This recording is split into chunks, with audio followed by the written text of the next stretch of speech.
నగర్లోని CPM party కార్యాలయంలో 18వ లోక్సభ ఎన్నికల మేనిఫెస్టోను విడుదల చేశారు. సర్కిల్ కమలానగర్లోని భారత కమ్యూనిస్టు పార్టీ సిపిఎం పార్టీ కార్యాలయంలో భాస్కర్రావు భవన్లో మేడ్చల్ మల్కాజ్గిరి జిల్లా కమిటీ ఆధ్వర్యంలో 18వ లోక్సభ ఎన్నికల ప్రణాళికను విడుదల చేశారు.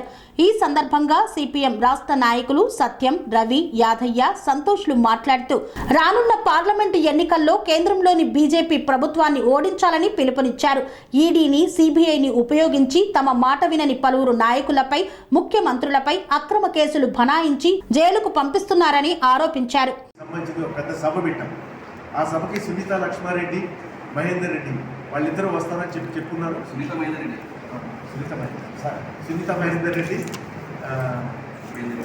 రెడ్డి వీళ్ళిద్దరూ వస్తారని చెప్పుకున్నారు. వాళ్ళు కూడా వస్తారు. అది కూడా అవకాశం మీరు కవర్ చేయాల్సిందిగా కోరుతున్నాను. 5వ తారీఖు మార్నింగ్ ర్యాలీ కూడా ఉప్పల్ రింగ్ రోడ్లో స్టార్ట్ అయ్యి మన ఇక్కడ ఉన్నటువంటి కార్పొరేషన్ డివిజన్స్ అన్నీ కవర్ చేస్తూ మల్కాజ్గిరిలో ఉన్నటువంటి ఇంకొక 6 కార్పొరేషన్లు కవర్ చేస్తూ ఒక ర్యాలీ ఎండ్ చేస్తున్నాం. అది కూడా మీరు మీడియాలో కవర్ చేయాలని చెప్పేసి కోరుకుంటున్నాం. ర్యాలీ ఒకటి, 7th జరిగేటువంటి 5th జరిగే ర్యాలీ, 7th జరిగేటువంటి పబ్లిక్ మీట్ అంటే మన నాయకత్వంతో ఇంటరాక్షన్ మీటింగ్ కూడా మీరు చేయాలని చెప్పేసి కోరుకుంటున్నాం. ఈరోజు మిమ్మల్ని ఆహ్వానించింది మల్కాజ్గిరి నియోజకవర్గ పార్లమెంట్ ఎన్నికలు వీటి నేపథ్యంలో మా party all India committee release చేసిన ఎన్నికల ప్రణాళికని విడుదల చేసే పని చేస్తాం. అన్ని జిల్లాలలో కూడా చేసే పని చేస్తాం. సో అది ఈ రోజు మిమ్మల్ని ఆహ్వానించింది. తర్వాత మిమ్మల్ని కలుసుకోలేదు కాబట్టి ఛానల్ని కలుసుకున్నాం అనేది 2 లక్షలు. ముందుగా ఇది విడుదల చేస్తూ నిలబడి అందరం ఒకసారి చేస్తాం. తర్వాత బ్రీఫ్ చేస్తాం. ఇప్పుడు మన జీడిపి కూడా తగ్గిపోయే పరిస్థితి ఇప్పుడు వస్తుంది మనకి. అందుకోసం ఇది అయ్యే పని కాదు. ఇప్పుడు బీజేపీ అయితేనేమో మతతత్వ పార్టీ అని చెప్పేసి మనం ప్రజలకు కమ్యూనిస్టు పార్టీల నుంచి తీసుకుపోతున్నాం. తర్వాత కాంగ్రెస్, ఈ ఇతర జాతీయ పార్టీలు అన్నింటినీ కూడా మనం బూర్జువా పార్టీలుగానే మనం పరిగణిస్తున్నాం. అంటే మన కమ్యూనిస్ట్ పార్టీలు మన ఇవి బూర్జువా పార్టీలు అనుకుంటూనే మళ్ళీ కాంగ్రెస్ పార్టీకి మనం మద్దతు ఇవ్వడం అనేది అదే. అంటే దేన్ని మనం ఆశించి మనము మన ఎత్తుగడల మన వ్యూహంలో మనమే ఒక పార్లమెంటుకు పోయి అట్లా ఏమన్నా మార్చుకొని మన నాయకత్వం మనం చేయడానికి అది లేదా సోర్సెస్. ఆ బూర్జువా పార్టీలకే మనం మద్దతు ఇవ్వాల్సిన అవసరం ఏమొచ్చింది అనేది. ఆర్థిక విధానాలలో చూస్తే కాంగ్రెస్, బీజేపీ ఒకే విధానం. కానీ ఇప్పుడు బీజేపీకి సంబంధించింది ఎందుకు ఓడించాలంటారు అంటే కనీసం ఇప్పుడు ఇట్లాంటి మీటింగులు పెట్టుకోవాలంటే కూడా మనం నెక్స్ట్ బీజేపీ 400 సీట్లు వస్తే ఇది ఉండే అవకాశం ఉండదు. రాజ్యాంగం ఉండే అవకాశం ఉండదు. ప్రజాస్వామ్యం ఉండేది. మాట్లాడే హక్కు ఉండదు. పోరాడే హక్కులు కూడా ఉండవు. అందుకోసం తక్షణం బీజేపీ ఓడాలనేది మేము చెప్తున్నాం. ఇది బీజేపీ ఓడి ప్రజాస్వామ్యం బతికితే ఆ తర్వాత కమ్యూనిస్టులు ఉంటారు, కాంగ్రెస్ ఉంటుంది, అన్ని రాజకీయ పార్టీలు ఉంటాయి. ఇప్పుడు రాజకీయ పార్టీలే లేకుండా వాడు ఒకే ఎన్నికలు ఒకే దేశం అని తీసుకొస్తున్నాడు. ఒకే దేశం ఒకే ఎన్నిక వచ్చిన తర్వాత ఇక పార్లమెంట్ కానించి ఒక సర్పంచ్ వరకు ఒకే ఎన్నుకున్న తర్వాత ఇక ఎక్కడికి ప్రజాస్వామ్యం అంతా మళ్ళీ నియంతృత్వం అయిపోయే పరిస్థితే వస్తుంది. కాబట్టి ఆ నియంతృత్వం ప్రమాదాన్ని తప్పించేదానికోసం ప్రజాస్వామ్యం ఉంటే పార్టీలు ఉంటాయి. కాబట్టి ఆ తర్వాత చూసుకోవచ్చు ముందు ఈ ప్రమాదం తప్పాలనే దాంతోనే వీడైతే ఇంకా నియంతృత్వం కాకుండా పాసిజే నియంతృత్వాన్ని అవలంబిస్తుండే అనేది ఇప్పుడు చెప్తారు కదా బీజేపీ. నియంతృత్వం అంటేనేమో ఇంకా ఇప్పుడు కేసీఆర్ కొంచెం ఇక్కడ అదే ఇంకా పాసిజే నియంతృత్వం, అది ఇంకా అది డేంజర్ అనేది. దీంట్లో ఈ నియంతృత్వాల్లో కూడా ఇప్పుడు మొత్తం ప్రాతిపదికన ప్రజల్ని జీల్చి ఇప్పుడు నాజీ ఎట్లా చేశాడో ఆ రకంగా వచ్చే పరిస్థితి వస్తుంది. అది చాలా ప్రమాదకరమైంది కదా దేశం స్థాయిలో ఒక పబ్లిక్ని గ్యాదర్ చేసి పబ్లిక్ మీటింగ్లు పెడతాం. అంతేకాకుండా డోర్ టు డోర్ క్యాంపెయిన్ చేసి కూడా బీజేపీ తాను చేస్తున్నటువంటి అకృత్యాలను వ్యతిరేకించడం కోసం మనం ప్రయత్నం చేయాలని చెప్పేసి క్యాంపెయిన్ కూడా చేస్తాం. మేము పోటీలు లేవు, అయినా నిజాయితీగా నిక్కచ్చిగా బీజేపీ ఓట్ల కోసం ప్రయత్నం చేస్తాం. వ్యక్తుల మీద ఈటల రాజేందర్ మీద మాకేం కోపం ఏమి లేదు. కానీ ఆ పార్టీని అనుసరించే విధానం లౌకికవాదం ఏడలో కానీ ప్రజాస్వామ్యం ఏడలో కానీ ఈ దేశంలో ఉన్నటువంటి మన దేశానికి పునాదిగా ఉన్నటువంటి లౌకికవాదం మన పునాది, అది లేకుండా చేయడం కోసం వాళ్ళు ప్రయత్నం చేస్తున్నారు. దాన్ని మేము ఖచ్చితంగా తిప్పికొట్టాలనేటువంటి కాన్సెప్ట్ ఇంతకుముందు మా సత్యం గారు చెప్పారు. మన జిల్లా మొత్తం ఇక్కడ ఉప్పలు మొదలుకొని అక్కడ మేడ్చల్, షామీర్పేట వరకు ఒక 25 పారిశ్రామిక ప్రాంతాలు ఉన్నాయి. మొత్తం జిల్లా నిండా కార్మికులు నిండున్నారు. కానీ ఏ కంపెనీల్లో కూడా కనీస వేతనం రివైజ్ చేయటమో కానీ కనీస వేతనంలో మార్పులు చేయటం కానీ అటు రాష్ట్ర ప్రభుత్వం అంతలో ఉన్నటువంటి రాష్ట్ర ప్రభుత్వం కానీ చర్యలు తీసుకోవాల్సిన కేంద్ర ప్రభుత్వం కానీ ఇటు పట్టించుకోలేదు. అందుకే 178 రూపాయలు మోడీయే చెప్పిన తర్వాత ఇక మేమే రివైజ్ చేస్తామని చెప్పేసి పోయిన ప్రభుత్వంలో ఉన్న లేబర్ మంత్రి చెప్పారు. కేంద్ర ప్రభుత్వం 178 రూపాయలు చెప్పింది, మీరు మమ్మల్ని ధరలు మమ్మల్ని ఛార్జీలు అది మమ్మల్ని జీతాలు పెంచమంటారు ఏంటి అని చెప్పేసి వాళ్ళు అడిగారు. అంటే బీజేపీ పెట్టుబడిదారులు కొమ్ముగాయటం కోసం జీతాలే పెంచకుండా ఆ 178 రూపాయలు పెట్టి ఇబ్బంది పెట్టారు. దీనికి ఒక వేరియేషన్ చూడండి. కేరళలో ఉన్నటువంటి కేరళ ప్రభుత్వం రోజుకి 800 కంటే తక్కువ శాలరీ ఇవ్వడానికి వీలు లేదు. ఏ వర్కర్ అయినా కానీ ఒకవేళ 800 కంటే తక్కువగా పని చేస్తే ఆ యజమాని మీద చర్యలు తీసుకోవాలి తప్ప కార్మికుడు 400కే చేస్తానవచ్చు, అయినా చేయించుకోవడానికి వీలు లేదని చెప్పేసి చట్టం చేశారు. అట్లాంటి స్ట్రిక్ట్గా కార్మికుల పక్షాన, ప్రజల పక్షాన, పేదల పక్షాన ఉండేటువంటి ప్రభుత్వం కేరళలో పనిచేస్తుంది. అటువంటి ప్రభుత్వమే కావాలని చెప్పేసి ఈ దేశం ఒక 90 సీట్లు వామపక్షాలు పోటీ చేస్తాం. ఈ 90 సీట్లలో పోటీ చేసినటువంటిది లౌకిక ప్రభుత్వాన్ని ఏర్పాటు చేయడం కోసం, కార్మికులు కర్షకుల యొక్క హక్కుల కోసం నిలబడటం కోసం, ప్రజాస్వామ్య హక్కులు నిలబెట్టుకోవడం కోసం మేము నిఖరంగా ప్రయత్నం చేయాలనే ప్రయత్నంలో చేస్తా ఉన్నాం. అందుకోసం మీరు కూడా మాకు అర్థం చేసుకుని ఈ దేశంలో లౌకికవాదాన్ని బతికించడం కోసం, బీజేపీ ఓడించడం కోసం మా పార్టీకి మీడియా వచ్చిన మీరు కూడా సహకరించాలని విజ్ఞప్తి చేస్తున్నాను. Thank you very much. Parliament నియోజకవర్గ ఇన్ఛార్జ్ రవి నా పేరు. అంటే నువ్వు పక్కన అడుగుతుంటే చెప్పాను. ప్రధానంగా ఏంటంటే ఈ ఎన్నికల్లో బీజేపీ ఓడించి సునీతా లక్ష్మారెడ్డి గెలుపు కోసం మేము ప్రయత్నం చేయాలని చెప్పేసి మా జిల్లా వ్యాప్తంగా క్యాంపెయిన్ స్వతంత్రంగా చేస్తున్నాం.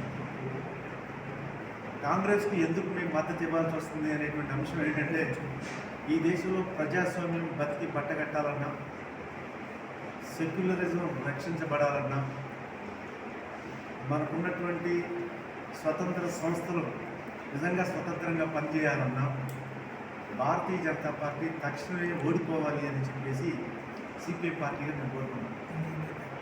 దేశంలో ఉన్నటువంటి ప్రతిపక్షాలన్నింటినీ కూడబెట్టి ఇండియా కూటమి ఏర్పాటు చేయడంలో మా పార్టీ కీలక పాత్ర నిర్వహించింది. ఎందుకంటే గడిచినటువంటి ఈ 10 సంవత్సరాల బీజేపీ పాలన మనం చూసినట్లయితే ధనవంతులు మరింత ధనవంతులుగాను, పేదలు మరింత పేదలుగా మారారు. ఒక్క మాట చెప్తే ఎంత ఎంత అంటే స్పారిటీ ఎంత తేడా ఉంది అన్న విషయం మనకు అర్థమైంది. కనీస వేతనం రోజుకి 178 రూపాయలు ఉంటే చాలు అని చెప్పేసి మోడీ ఒక చట్టం తీసుకొచ్చాడు. కానీ ఒక్క రోజులో అదానే ఆదాయం 1600 కోట్ల రూపాయలు యాజ్ ఆన్ టుడే. అంటే ఒక మనిషికి 178 రూపాయల నుంచి 1600 కోట్ల రూపాయల వేరియేషన్ ఉంది. అంత వేరియేషన్ ఉంది. అందుకే ఎన్నికల మేనిఫెస్టోలో కూడా మేము చెప్పాము, ధనిక పేదల మధ్య అంతరం తగ్గించడం అనేది మా లక్ష్యంగా పెట్టుకున్నాం. మా బలం పెంచుతాయి అని చెప్పేసి నేను చూశాను. తర్వాత ఇప్పుడు బీజేపీ మొన్నటి వరకు ఎన్నికలు జరిగేదానికంటే ముందు మేము తిరిగి 400 సీట్లతో అది తిరిగి 400 సీట్లు మాకు వస్తే రాజ్యాంగాన్ని మార్చేస్తాం, 370 సీట్లు వస్తే రిజర్వేషన్స్ లేకుండా చూస్తాం. ఇంకా మరో మాట చెప్తున్నారు మోడీ మన రాజస్థాన్ సభలో ఎన్నికల సభలో మాట్లాడుతూ ఈ దేశంలో ముస్లిమ్స్ ఎక్కువ మంది పిల్లలు కంటున్నారు, వాళ్ళు చొరబాటుదారులు, వాళ్ళ కోసం మీ మంగళసూత్రాల్లో దాచుకున్న బంగారాన్ని వాళ్ళకి పంచడం కోసం కాంగ్రెస్ వాళ్ళు ప్రయత్నం చేస్తున్నారు అని ఒక ప్రధానమంత్రి స్థాయి మనిషి మతాలని కులాలని చిచ్చు పెట్టడం కోసం రెచ్చగొట్టే ప్రసంగం చేయడం అనేది మన దేశానికి ఏమాత్రం శ్రేయస్కరం కాదు. ఈ విషయంలో మన దేశంలో ఉన్నటువంటి ప్రముఖులు, రాజకీయ పార్టీ నాయకులే కాకుండా అంతర్జాతీయ సంస్థలు, అంతర్జాతీయంగా ఉన్నటువంటి కూడా మోడీ యొక్క విధానాన్ని, ఆయన ఉపన్యాసాన్ని తప్పుపట్టారు. దీన్ని సిపిఐ పార్టీ వెంటనే ఎన్నికల కమిషన్ మేము నోటీస్ ఇచ్చాం. ఒక ప్రధానమంత్రి స్థాయి మనిషి ఈ రకమైనటువంటి తప్పుడు ఎన్నికల ప్రచారం చేస్తుంటే మీరు చూస్తూ ఊరుకుంటారా? ఇటువంటి చర్యలు తీసుకుంటారు, ప్రతిపక్షాల మీదే మీరు చర్యలు తీసుకుంటారా అని చెప్పేసి ప్రశ్నించడం కూడా జరిగింది.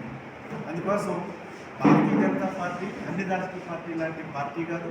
ఈ పార్టీని తక్షణమే గద్దె తిప్పడం అనేది మేము పెట్టుకున్న కర్తవ్యంగా ఉంది. అందుకే ఈ రాష్ట్రంలో మాకు బలం ఉన్నప్పుడు కూడా ఈ 17 స్థానాల్లో ఒక భువనగిరిలోనే మేము పోటీ చేస్తున్నాం.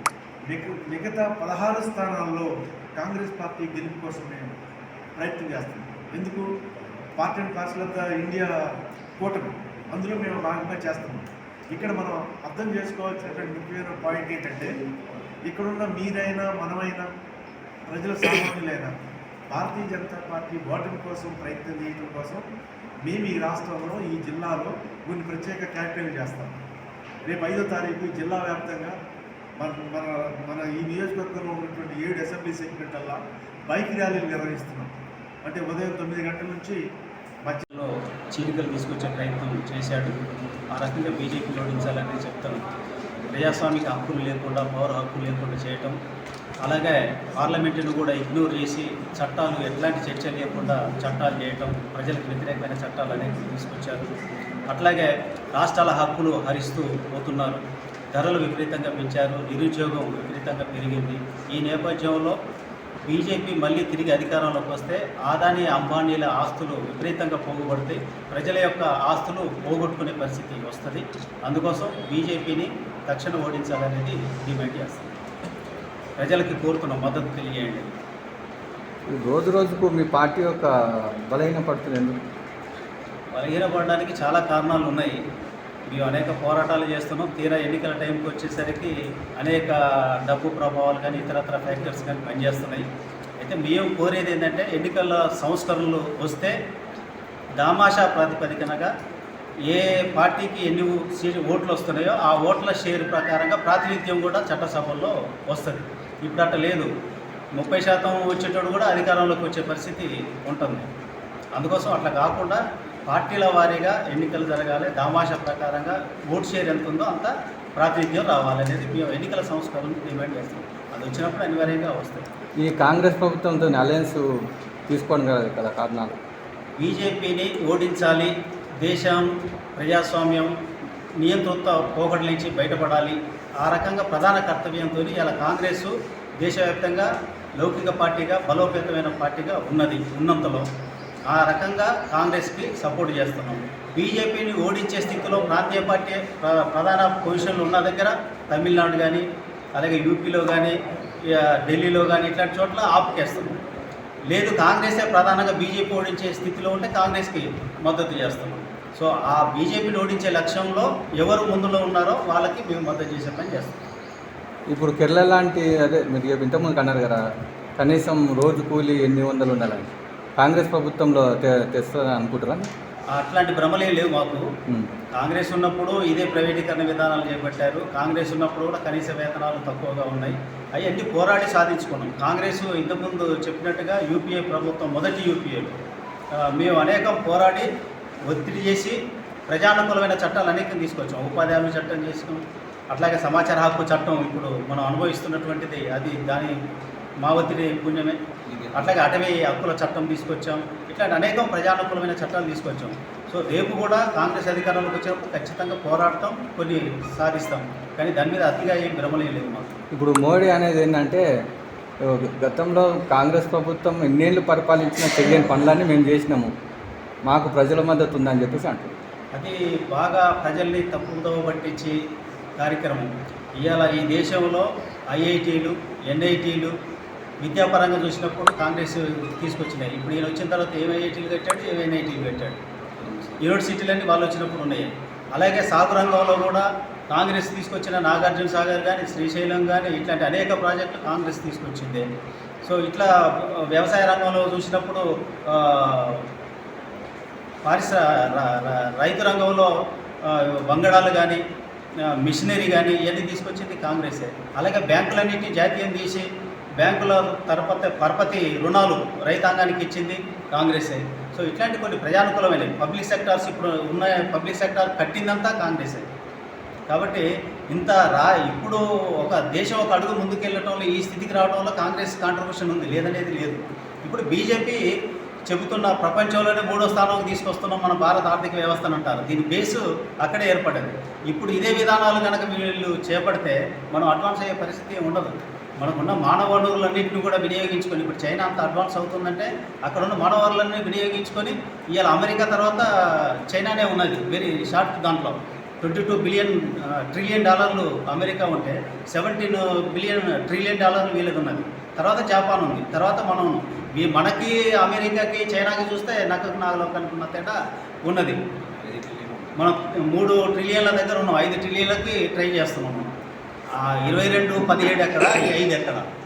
దీనికి మోడీ గొప్పతనం ఏముంది? కాంగ్రెస్ ప్రభుత్వం ఉన్నప్పుడు 12వ స్థానంలో ఉన్నాము, బీజేపీ ప్రభుత్వం వచ్చినాక 5వ స్థానంలోకి వచ్చినాము, మళ్ళీ గెలిపిస్తే 3వ స్థానంలోకి వస్తామని చెప్పేసి అంటున్నాడు మోడీ. అది అసాధ్యమైన పని ఈయన వల్ల. ఇప్పుడు మానవ వనరులన్నీ కూడా. స్వామి బోధానంద గోసేవ ఆశ్రమం సైథాపూర్. జ్యోతిష్యం, వాస్తుశాస్త్రం మన పూర్వీకులు మనకిచ్చిన వరం.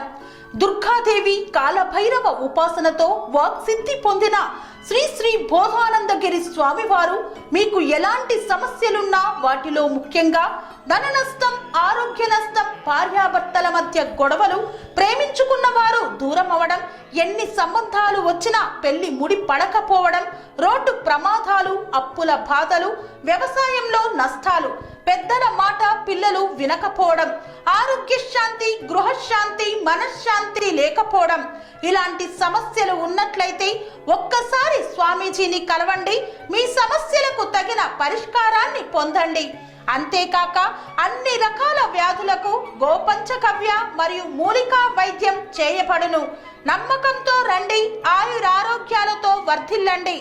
మా అడ్రస్ స్వామి బోధానంద గోసేవ ఆశ్రమం, సైథాపూర్, వీరభద్రస్వామి గుడి దగ్గర, యాదగిరిగుట్ట.